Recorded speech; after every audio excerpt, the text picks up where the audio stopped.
Good afternoon, everybody, and welcome back to another installment of Scott's Selections here for Monday, January 13th. Before we get into today's play of the day, a quick recap of what happened yesterday. Unfortunately, we picked up a loss with the under 45.5 between the Packers and the Seahawks. Looked decent after towards the end of the first half. Second quarter kind of exploded towards the end. I wasn't sure if Aaron Jones got in for that touchdown, but I don't think it really mattered because it would have been 4th and goal, and they probably would have got it anyway. Green Bay just couldn't get off the field on third down. Seattle scored a bunch of points in the second half, and unfortunately we picked up a loss on that one. Other than that, though, we're going to look at today's play of the day in a marquee matchup in the college football championship game between Clemson and LSU. And for this game, we actually like a player prop similar to the one that we took in the semifinal game between Clemson and Ohio State. And we like the Joe Burrows, or opposing quarterback, however you want to phrase it, under 29.5 rushing yards, which is available on FanDuel at minus 112. Now, the reason why we gave that out for the Clemson game against Ohio State was because Fields wasn't at 100%. That is not because you can't make the same argument about this game. However, if you've looked at Burrow's recent games, he really hasn't run that much. Four of his last 5 games have gone under the posted rushing total here, and now he has to face probably the best defensive line he's faced all year. Clemson so far this season ranks 15th in sacks per game at 2.93, and as I mentioned in the semifinal video, sacks count towards rushing yards. Why? I have no idea, but I think if Clemson's able to get after Burrow at least 2 or 3 times, I think Burrow will go under this posted total. It is worth mentioning that even though Burrow has the ability to run, he throws the ball a lot, and he's actually gotten sacked a decent amount over the last couple of weeks. If you've looked at the numbers so far, he has actually gotten sacked at least 3 times in 5 of his last 8 games. So, it comes to the territory when you throw a lot, but when you throw a lot, you tend to leave yourself open to some punishment. And I think Burrow should get hit in the backfield a couple of times. I think Dabo Swinney will dial up some blitzes, force the ball out of Burrow's hand quickly, or even try to just pressure him into making some mistakes.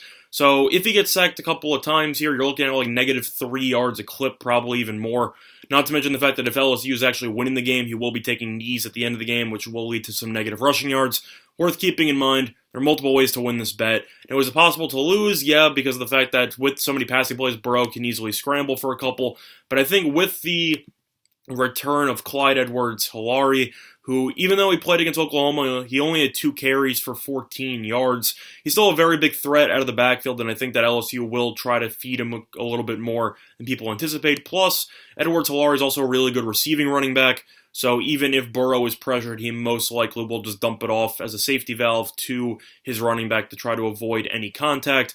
It's possible Burrow goes over, but at the end of the day, I'm going to put my faith in the Clemson defensive front, which was able to get after Justin Fields frequently, and I think you should see him get after LSU's quarterback multiple times in this game. Now, in terms of what I think of the actual game, I think this game will be really close. I have a future ticket on Clemson to win the championship, so I don't really know how to feel about that. I got a good price on it, so I'm kind of just going to see what happens here. Probably going to look to live hedge if there's a good first quarter going on in that game. In terms of the line, though, it has dropped over the last couple of days. It was LSU minus 6. It's down to roughly 5 market wide. In terms of where I would lean to this game, I'd have to lean to Clemson plus the points at roughly 5 or 5.5. I know LSU has the Heisman Trophy winner. I know that they're great. Clemson hasn't lost in about 2 years, so I'm not exactly at liberty to bet against them for the first time. I'm just not going to do it. Do I think Clemson's going to win? I'm actually going to lean to Clemson to win, but I think this game will be decided by a maximum of 4 points on either side. I know people are talking about, well, one team could blow out the other team and blah, blah. I just don't see that happening. I think this game will be really close. The fact that the game is going to be in Louisiana definitely benefits LSU. But Clemson's the defending champion. They've been here before. LSU has not. And I wonder how much the experience will, pay dividends in this game. I think it will matter early on, especially if Clemson knows to set the tone early. They'll try to punch LSU in the mouth. I think this game will be very close. I think LSU will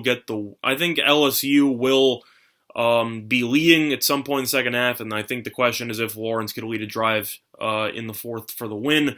I'll give him the benefit of the doubt. I'll lean to Clemson on that one. And for this game, I know for the total, a lot of people have some conflicting thoughts about this one. It's It's really tough to tell. It's been bet down from 69 to roughly 67.